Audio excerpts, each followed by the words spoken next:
வணக்கம். நியூஸ் 18 தமிழ்நாடு செய்திகளுக்காக நான் ஸ்ரீராம். முதலில் இந்த நேரத்திற்கான தலைப்புச் செய்திகளை பார்க்கலாம். திமுக எம்பி ஜெகத் ரட்சகனுக்கு சொந்தமான மதுபான நிறுவனத்தின் சென்னை அலுவலகத்தில் சோதனை. தியாகராய நகரில் உள்ள அக்கார்டு டிஸ்டில்லர்ஸ் அண்ட் பிரிவலர்ஸ் பிரைவேட் லிமிடெட் உள்ளிட்ட 7 இடங்களில் அமலாக்கத்துறை ஆய்வு.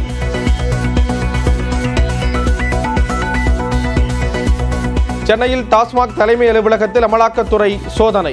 எழும்பூரில் உள்ள அலுவலகத்தில் ஆய்வு செய்து வரும் அதிகாரிகள்.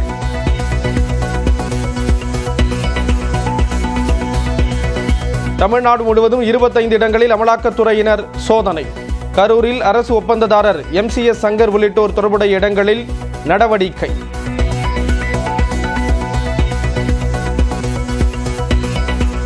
சென்னை அம்பத்தூர் வாவின் பகுதியில் உள்ள டாஸ்மாக் மண்டல மேலாளர் அலுவலகத்திலும் அமலாக்கத்துறை சோதனை. டி நகரில் உள்ள NSJ மதுபான தயாரிப்பு நிறுவன அலுவலகத்திலும் ஆய்வு.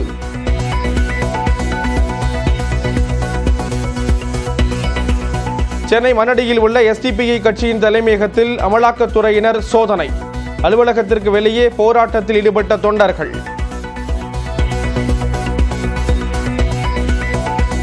தங்களின் உரிமையை கேட்பதால் சில ஆதிக்கவாதிகள் தமிழர்களை ஆதிக்கவாதிகள் என கூறுவதாக முதலமைச்சர் மு க ஸ்டாலின் குற்றச்சாட்டு. கோட்சேவின் கொள்கைகளை புனிதப்படுத்துபவர்கள் திமுகவின் தேசப்பற்றை கேள்வி கேட்பதாக விமர்சனம். சென்னையில் மும்மொழி கொள்கைக்கு ஆதரவாக கையெழுத்து இயக்கம் நடத்த எதிர்ப்பு. அனுமதி மறுத்த காவலர்களுடன் 3 மணி நேரம் வாக்குவாதம் நடத்திய தமிழிசை.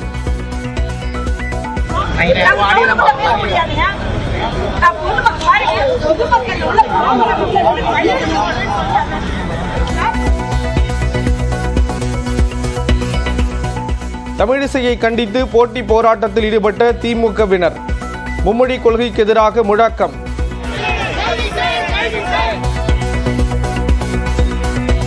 அனைத்து கட்சி கூட்டத்தில் பங்கேற்ற அதிமுக தான் நாடகம் நடத்தியுள்ளதாக அமைச்சர் ரகுபதி குற்றச்சாட்டு.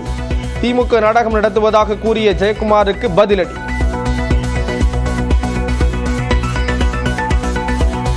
சென்னையில் வெப்பம் படிப்படியாக உயர்ந்து அடுத்த 2 நாட்களுக்கு அதிகபட்சமாக 97 டிகிரி ஃபாரன்ஹீட் பதிவாகும்.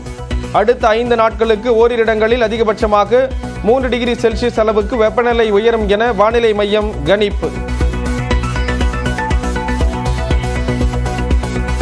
சிம்பனி இசை நிகழ்ச்சிக்காக முதலமைச்சர் மு க ஸ்டாலின் உள்ளிட்டோர் வாழ்த்தியதற்கு நன்றி தெரிவித்தார் இசையமைப்பாளர் இளையராஜா. தமிழ்நாடை வந்து வாழ்த்திய போன்று இருந்ததாக வீடியோ வெளியீடு.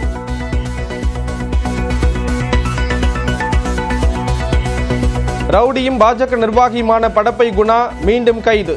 நிலத்தகராறில் மோகன் என்பவரை அடித்த வழக்கில் சுங்வார் சத்திரம் காவல்துறையினர் நடவடிக்கை.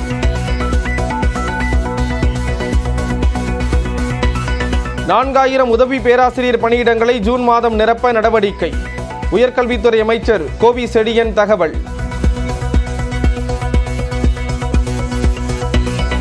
உளுந்தூர்பேட்டை அருகே பொதுத்துறை வங்கியில் கொள்ளை முயற்சி. அலாரம் சத்தம் கேட்டு கொள்ளையர்கள் தப்பி ஓடியதால் பல கோடி ரூபாய் நகைகள் மற்றும் பணம் தப்பின.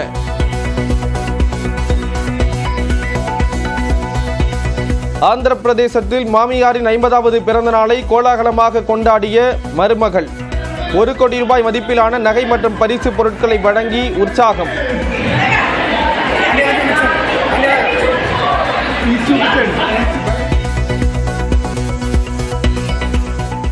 உத்தராகண்டில் பழங்குடியினர் நடன விழாவில் பங்கேற்ற பிரதமர் நரேந்திர மோடி.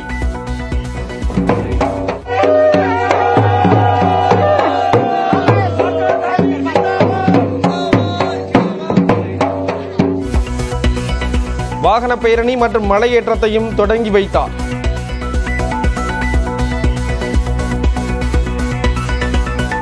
சென்னை கடற்கரை எழும்பூர் 4வது வழித்தடத்தில் ரயில்களை இயக்கி சோதனை.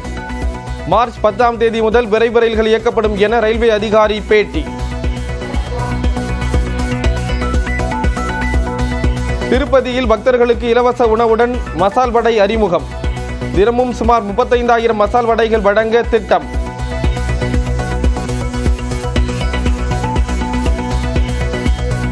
மூக்குத்தி அம்மன் 2ஆம் பாக படத்திற்காக 1 மாத விரதம் இருக்கும் நயன்தாரா. படத்தின் தொடக்க விழாவில் தயாரிப்பாளர் ஐசரி கணேஷ் தகவல்.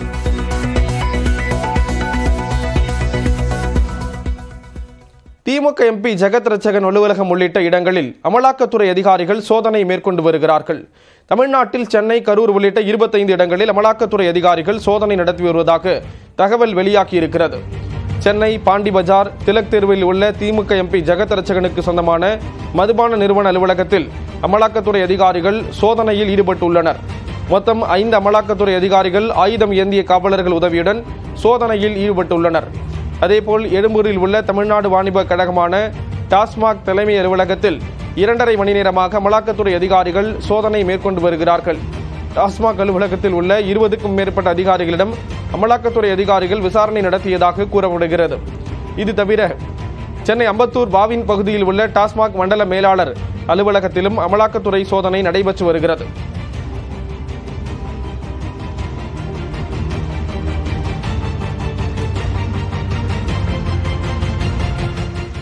மேலும் தியாகராய நகரில் உள்ள NSJ மதுபான தயாரிப்பு நிறுவன அலுவலகத்திலும் சோதனை நடைபெற்று வருகிறது. அதேபோல் கரூர் மாவட்டத்தில் கரூர் 80D சாலையில் உள்ள அடுக்குமாடி குடியிருப்பில் உள்ள அரசு ஒப்பந்ததாரர் MCS சங்கர் ஆனந்த் என்பவரின் வீடு மற்றும் அவர் தொடர்புடைய இடங்களில் அமலாக்கத்துறை அதிகாரிகள் சோதனை மேற்கொண்டு வருகிறார்கள். மேலும் கரூர் ராயனூர் பகுதியில் உள்ள கொங்கு மெஸ் மணி என்பவர் வீட்டிலும் அமலாக்கத்துறை அதிகாரிகள் சோதனையில் ஈடுபட்டுள்ளனர். இதேபோல் கோதை நகர் பகுதியில் உள்ள சக்தி மெஸ் கார்த்திக் என்பவர் வீட்டிலும் அமலாக்கத்துறையினர் சோதனை மேற்கொண்டு வருகின்றனர். இதனிடையே மாயனூர் பகுதியில் உள்ள அரசு ஒப்பந்ததாரர் MCS சங்கர் ஆனந்த் பெற்றோர் வீட்டில் சோதனை நடத்த சென்ற அமலாக்கத்துறை அதிகாரிகள் வீடு பூட்டப்பட்டு இருந்ததை அடுத்து காத்திருந்தனர். ஏறத்தாழ 6 மணி நேரம் காத்திருந்தும் வீடு திறக்கப்படாத நிலையில் சோதனை நடத்தாமல் அதிகாரிகள் திரும்பி சென்றனர். சென்னை மண்ணடியில் உள்ள SDPI கட்சியின் தலைமையகத்தில் அமலாக்கத்துறையினர் சோதனை நடத்தினர். SDPI கட்சியின் தலைவரான பைசி மீது பண மோசடி புகார் எழுந்தது. இது தொடர்பாக கடந்த பிப்ரவரி 28ஆம் தேதி கேரளாவில் உள்ள அவரது வீட்டில் அமலாக்கத்துறையினர் சோதனை நடத்தினர். தொடர்ந்து அன்றைய தினம் அவர் கொச்சியில் இருந்து டெல்லி சென்றபோது டெல்லி விமான நிலையத்தில் கைது செய்யப்பட்டார். இந்நிலையில் சென்னை மண்ணடியில் உள்ள அக்கட்சியின் மாநில தலைமை அலுவலகத்தில் அமலாக்கத்துறை அதிகாரிகள் சோதனை நடத்தி வருகின்றனர். துணை ராணுவத்தினரின் பாதுகாப்புடன் 15 அதிகாரிகள் சோதனையில் ஈடுபட்டுள்ளனர். இதனை அறிந்து அங்கு வந்த SDPI கட்சி தொண்டர்கள் கட்சி அலுவலகத்திற்கு வெளியே போராட்டத்தில் ஈடுபட்டு வருகின்றனர். இதனால் அங்கு பரபரப்பான சூழல் நிலவுவதால் போலீசார் குவிக்கப்பட்டிருக்கிறார்கள்.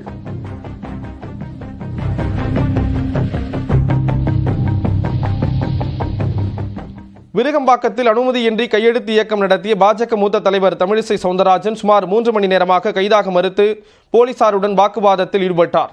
சென்னை விருகம்பாக்கம் சட்டமன்ற தொகுதிக்கு உட்பட்ட MGR நகர் மார்க்கெட் பகுதியில் பாஜக சார்பில் மும்மொழி கொள்கைக்கு ஆதரவாக கையெழுத்து இயக்கம் தொடங்கப்படுவதாக அறிவிக்கப்பட்டது. இதனை தெலுங்கானா முன்னாள் ஆளுநரும் பாஜக மூத்த தலைவருமான தமிழிசை சவுந்தரராஜன் தொடங்கி வைக்க வந்திருந்தார்.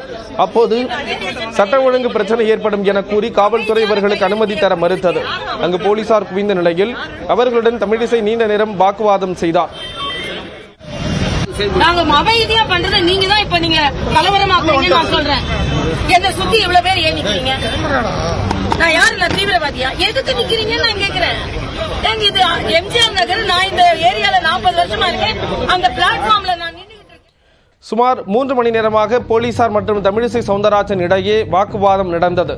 காவல்துறையினரை எதிர்த்து அங்கு பாஜகவினர் திடீரென சாலை மறியலில் ஈடுபட்டனர்.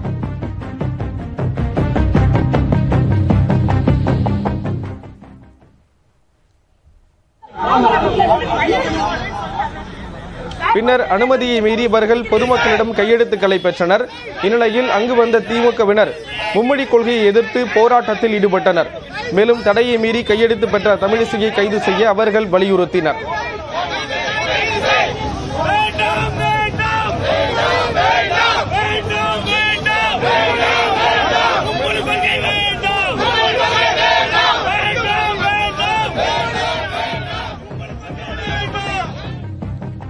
ஒரே இடத்தில் மும்மொழி கொள்கைக்கு ஆதரவாகவும் எதிராகவும் போராட்டம் நடந்ததால் பரபரப்பான சூழல் நிலவியது. இதற்கிடையில் செய்தியாளர்களை சந்தித்த தமிழிசை கையெழுத்து வாங்க தான் 3 மணி நேரத்திற்கு மேல் வெயிலில் காத்திருந்ததாக கூறினார். என்ன அப்புறப்படுத்துறதுல இருந்தாங்க. நான் 3 மணி நேரம் நீங்க அலோவ் பண்ணலன்னா நான் நின்றுட்டு தான் இருப்பேன். இப்பதான் அனுமதி கொடுத்தாங்க. நான் என்ன கேட்கிறேன், பொதுமக்களை ஒரு அரசியல்வாதி சந்திப்பதை தடுப்பதற்கு இவர்கள் யார்? அப்ப தனி மனித உரிமை தமிழகத்தில் மிதிக்கப்படுகிறதா? இதுதான் என்னோட கேள்வி. ஆக இவ்வளவு கஷ்டப்பட்டு 3.5 மணி நேரம் நான் நின்றுருக்கேன். 9:30 மணிக்கு நான் வந்தேன். ஆக தமிழகத்துல ஒரு பொதுமக்களை பார்ப்பதற்கு அப்படியிலிருந்து ஸ்டாலின் அரசு இந்த கையெழுத்து இயக்கத்தை பார்த்து பயந்து இருக்கிறார்கள்.